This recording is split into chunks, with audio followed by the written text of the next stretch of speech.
In this lesson, you will learn to prove that two triangles are congruent by first proving that two other triangles are congruent. So in this first example, that's exactly what we're going to do. We are trying to prove that AC is congruent to EG. So the process that we need to use is prove that we have two triangles congruent, and then from there, use the information that we can gather from that to then conclude that two other triangles are congruent, so that we can prove we have congruent segments. So it sounds pretty involved, so let me walk you through the steps for this. So what we can do is we can look and see that with the bigger triangles, so ABD and EFH, that we can prove that we have congruent triangles because we have AB and EF congruent. We have this angle is congruent to this angle, and then this segment is congruent to this segment. So because we have a side angle side congruent to a side angle side for the other triangle, where the angle is in the middle of the two sides, we know that those triangles are going to be congruent. And that is because of the side angle side postulate. So from there, because the triangles are congruent, we know the corresponding parts are also congruent. So here we know that angle B would be congruent to angle F. We know that angle D would be congruent to angle H. And then we know that FH would be congruent to BD. Okay? And from here, our goal is to get to the point that AC, this segment, is congruent to EG right here. So if I look at this triangle on the right and compare that to the other triangle over here on the right, notice that those triangles, AC and EG, are corresponding. So if I can prove now that these two small triangles are congruent, then I can conclude that AC and EG are congruent because those are corresponding sides. So the second step we want to put in here, like we already said, was that the corresponding parts were congruent. So we want to show that angle D and H are congruent because that is shared, that is corresponding with these two triangles on the right. So those are congruent because we have corresponding parts of congruent triangles are congruent. So now look what we have. We have this side AD congruent to EH. We have angle H congruent to angle D.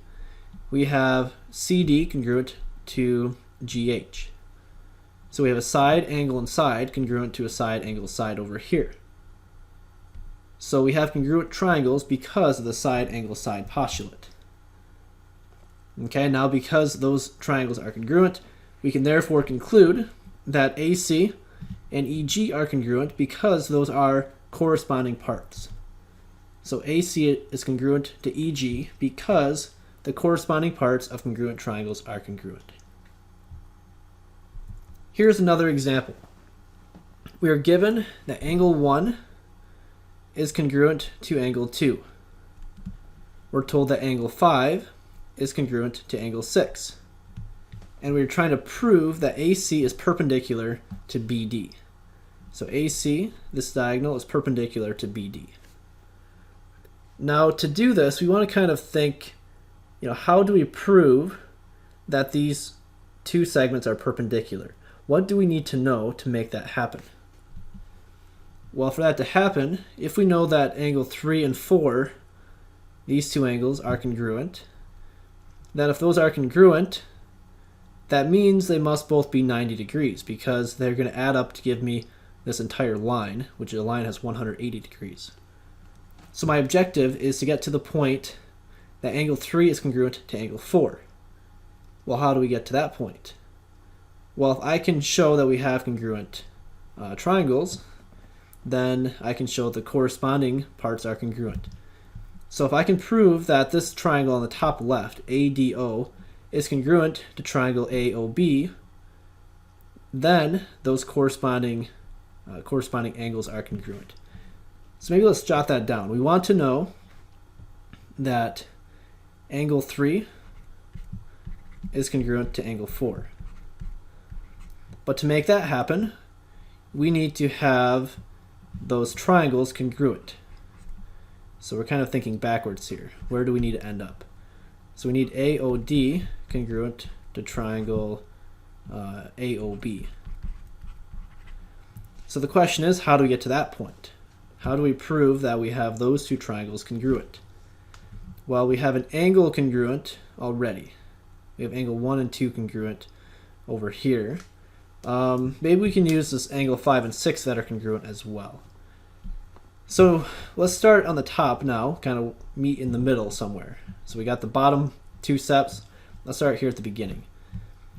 Well, we have if we look at this top triangle, so triangle ADC.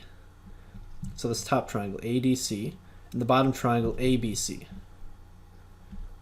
Then we see we have an angle congruent to this angle. We have this angle congruent to this angle.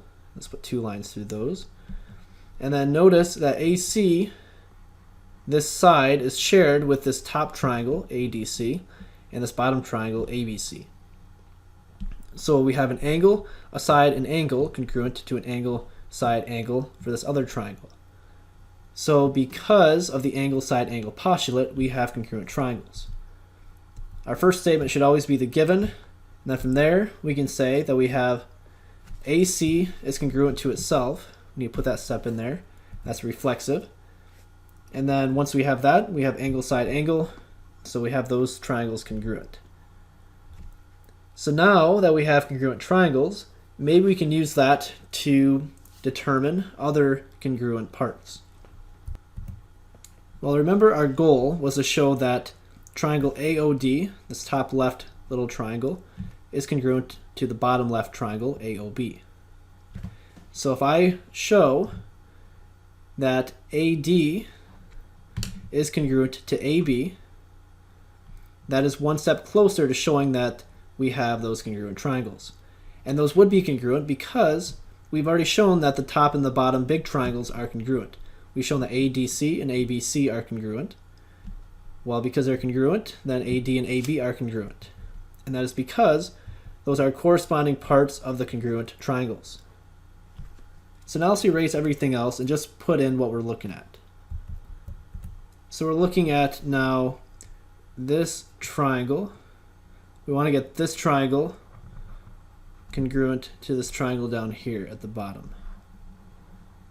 Well, notice we already have a side and an angle congruent to a side and an angle.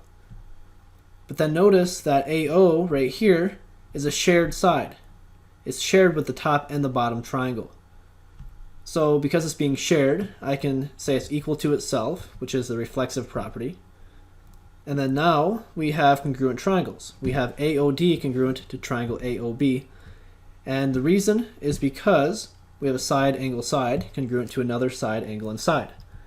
So that would be the side, angle, side postulate. And the angle is in between those two sides. And then we said from there, we can then show that angle 3 is congruent to angle 4. And the reason is because those are corresponding parts of congruent triangles. And then because angle 3 is congruent to angle 4, we can conclude that AC must be perpendicular to BD because if two lines form congruent adjacent angles, then the lines must be perpendicular. So notice there is a lot going on to accomplish this proof. Sometimes it's helpful to think where you need to end up and then kind of work backwards a little bit. And then use information given and work forwards a little bit and then try to meet in the middle sometimes. So each of these are a little different, but that is the general idea behind these different proofs.